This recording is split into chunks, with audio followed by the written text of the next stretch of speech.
Hi పిల్లలు, బాగా చదువుకుంటున్నారా? Teachers sirs అందరు బాగా చూసుకుంటున్నారా? మన నారా లోకేష్ గారు మంచి ఫుడ్ పంపిస్తున్నారు, వస్తుందా?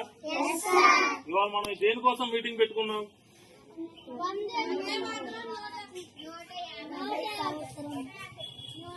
ఈ రోజు మనం స్వతంత్రం పోరాటం స్టార్ట్ అవడానికి ఒక విధానం పలికిన వ్యక్తి గురించి మనం మాట్లాడుకుంటున్నాం.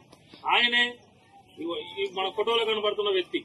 ఈ రోజు మనం స్కూల్లో ఇంత ప్రశాంతంగా చదువుకుంటున్నామన్నా, స్వతంత్రంగా మనం రోడ్ల మీద తిరుగుతున్నామన్నా, మన వాకు చాతుర్యాన్ని వెతుటి వాడికి వినిపిస్తున్నామన్నా కూడా ఆ రోజు మొట్టమొదటి వ్యక్తి ఈయన. మన స్వతంత్ర భారత మా పాటను రాసిన వ్యక్తి ఈయనే. ఈయన మూలానే మనందరం కూడా ఈ రోజు మనకి స్వతంత్రం వచ్చి 75 సంవత్సరాలు అవుతుంది. కానీ ఆ నిదానాన్ని రాసింది 150 సంవత్సరాల కిందట రాసి మనం ముందు పెట్టి ఈ రోజు మనం రోడ్ల మీద స్వేచ్ఛగా తిరుగుతున్నామంటే దానికి కారణం ఈయన.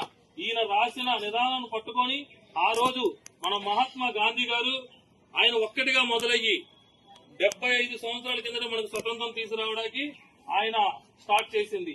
ఈ మీకు సామెత తెలిసే ఉంటుంది, నూలు పోగుతో కొండను పట్టుకొని లాగారు అంటారు చూసారా? ఆ నూలు పోగే ఈయన. ఆ నూలు పోగు ఈయన స్టార్ట్ చేస్తే ఆయన మహాత్మా గాంధీ గారు